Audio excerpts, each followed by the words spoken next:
திமுக எதிர்ப்பை மட்டுமே மூலதனமாக கொண்டு ஆட்சியை கைப்பற்றிவிடலாம் என்று கருதுகிறார் தமிழக வெற்றிக் கழகத்தின் தலைவர் விஜய் அவர்கள்.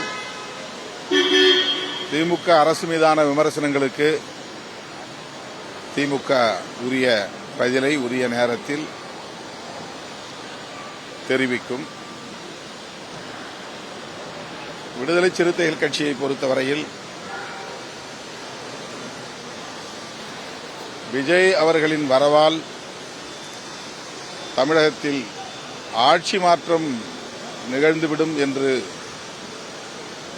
ஒரு மாயத் தோற்றத்தை சிலர் உருவாக்குகிறார்கள். ஊடகங்களும் அதில் பெரிய பங்கு வகிக்கிறது. ஆனால் திராவிட முன்னேற்றக் கழகம் தனித்து ஆட்சியை நடத்தவில்லை. ஒரு கூட்டணி பலத்தோடு அது ஆட்சியில் இருக்கிறது. அந்த கூட்டணி இன்னும் வலுவாக கட்டுக்கோப்பாக இயங்கி வருகிறது. இந்த தேர்தலையும் சந்திக்க உள்ளது.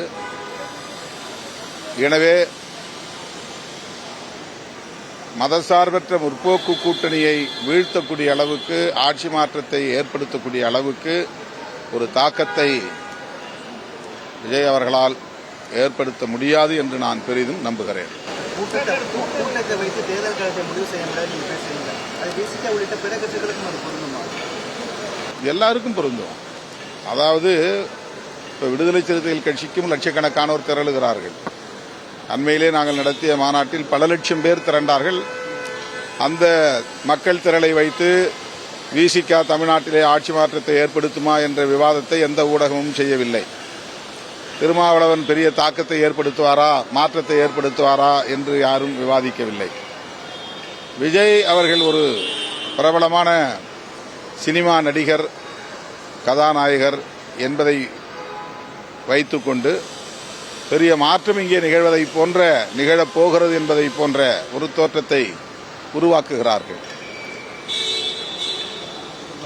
திமுக, விசிக போன்ற கட்சிகளுக்கு, கம்யூனிஸ்ட் கட்சிகளுக்கு வரக்கூடிய லட்சக்கணக்கான பேரும் அரசியல் சக்திகளாக வருகிறார்கள்.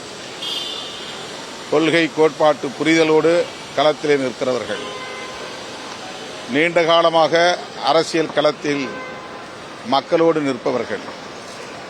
அந்த பெருந்திரளுக்கும் நண்பர் விஜய் அவர்களுக்கு இன்றைக்கு திரண்டு வந்திருக்கிற திரளுக்கும் பெரிய வேறுபாடு இருக்கிறது.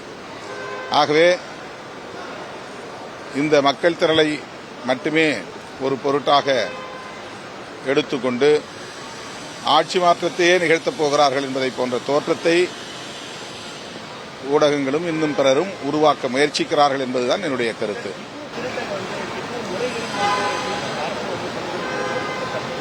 எப்படி திமுக எம்எல்ஏ மகன் மருத்துவமனையில் கிட்னி திருடப்பட்டது மக்கள் மத்தியில் பேசுகிறாங்க. இன்னொரு விஷயம், அதிமுக பாஜக விமர்சிக்காம திமுக மட்டும் மக்களிடையே விஜய் தொடர்ந்து பேசுகிறாங்க. திமுக அதிமுக பாஜக பற்றி பேசாமல் திமுக பற்றி மக்கள் மத்தியில் விஜய் பேசிட்டு இருக்காரு. அவர் தொடர்ந்து திமுகவை பற்றி மட்டுமே, திமுக தலைமையை பற்றி மட்டுமே, திமுக அரசை பற்றி மட்டுமே பேசி வருவதால் தான் அவர் ஏதோ ஒரு திட்டமிடப்பட்ட அஜெண்டாவுக்காக வந்திருக்கிறார், களமிறக்கி விடப்பட்டிருக்கிறார் என்கிற தோற்றத்தை உருவாக்குகிறது.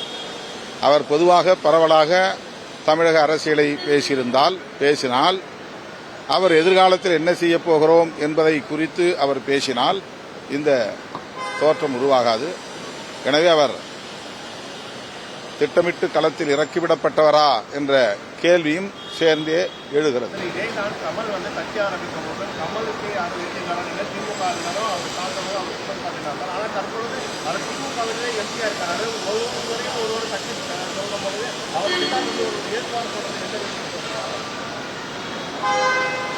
கமல்ஹாசன் அவர்கள் இன்றைக்கு திராவிட முன்னேற்றக் கழக கூட்டணியிலே ஒரு அங்கமாக இருக்கிறார். அவர் அரசியலில் அடியெடுத்து வைத்தபோது அவர் அரசியலை பார்த்த முறை வேறு. அரசியலுக்குள் அவர் ஒரு தலைவராக களத்தில் இறங்கிய பிறகு அவர் அரசியலை அணுகுகிற முறையில் மாற்றம் ஏற்பட்டிருக்கிறது. கொள்கை சார்ந்த மாற்றங்கள் நிகழ்ந்திருப்பதாக நான் நம்புகிறேன். விஜய் அவர்களை நாம் பொறுத்திருந்துதான் பார்க்க வேண்டும். அவருடைய அணுகுமுறைகளிலும் நிலைப்பாடுகளிலும் எதிர்காலத்தில் மாற்றம் ஏதேனும் நிகழ்கிறதா என்று பொறுத்திருந்து பார்ப்போம். அதேபோல இன்றைக்கு வந்து பாத்தீங்கன்னா நிலையில தமிழக அரசு வேண்டுமென்றே இன்னைக்கு இளையராஜாவுக்கு வந்து விழா எடுக்கிறதா வந்து அரசியல் பண்றோம். இது ரொம்ப நாளைக்கு முன்னாடியே முடிவு பண்ணது. இசைஞானி இளையராஜாவுக்கான விழா வந்து தமிழக அரசு ஏற்கனவே அறிவித்த ஒன்று. விஜய் அவர்களின் ப்ரோக்ராம் எப்ப பிக்ஸ் ஆனது நமக்கு தெரியல.